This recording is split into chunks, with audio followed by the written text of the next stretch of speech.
Being a CB is humbling, especially on deployments. You see it firsthand.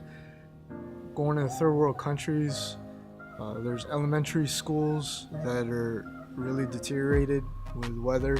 They just don't have the finances to upkeep.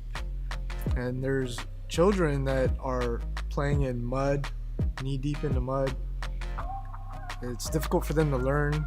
Their facilities, they don't have water or heat, depending on the climate, if it's hot or if it's cold.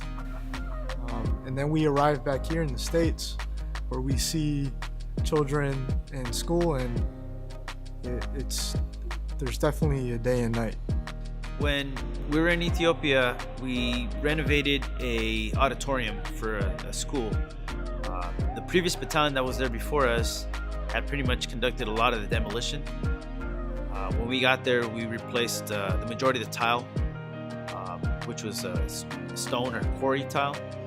We built a new stage that they use for, their daily activities and events and whatnot. We did a lot of window replacements. We also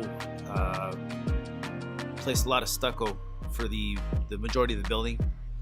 But while we were there, we also were able to do a few small water well projects. 2011, 2012, we did a really long deployment to Afghanistan. And in that deployment, we built roads for some local communities. When you have a bunch of big trucks, Army and Marine Corps trucks, vehicles traveling on these roads, they end up tearing them up.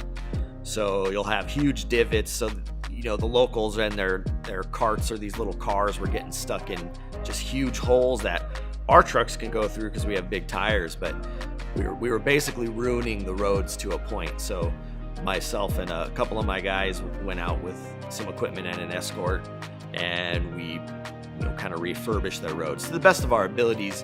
No cost other than fuel, and the locals appreciated it immensely. That was pretty good.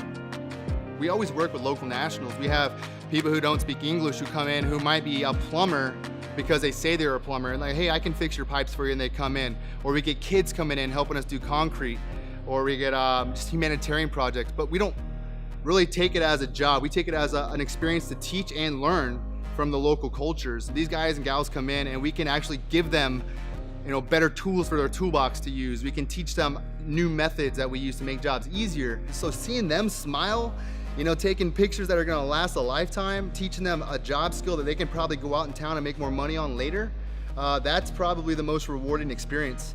Being part of a water well team was probably my favorite experience as a CB so far. Being able to drill a well for water was absolutely mind-blowing. I thought it was the coolest thing, and I still do. When your primary focus is humanitarian missions, there's almost nothing that's more instantly gratifying than a water well. You punch a hole in the ground and water comes out and everybody's happy and splashing. It's amazing. It's really humbling. And that's changed my life in the United States especially. I mean, I'm never not gonna be happy for what I have. And when I have too much, I give as much as I can back, because I don't need much anymore. Just seeing that, it's life-changing. I've became accustomed to the camaraderie and the way we do business. I mean, it's humbling.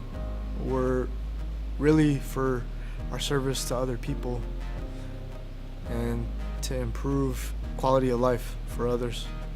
So I think that's what's best about being a CB. Being a CB is by far the hardest thing that I've ever had to do in my life, or ever tried to do, because when you are in these shoes and you're working at it every day, it takes every bit of you. You have to have a ton of heart to do the things that CBs do on a daily basis.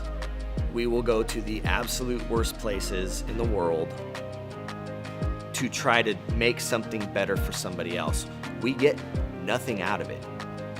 So if you ever want to just 100% give back, then being a CB is by far a solid way to do that.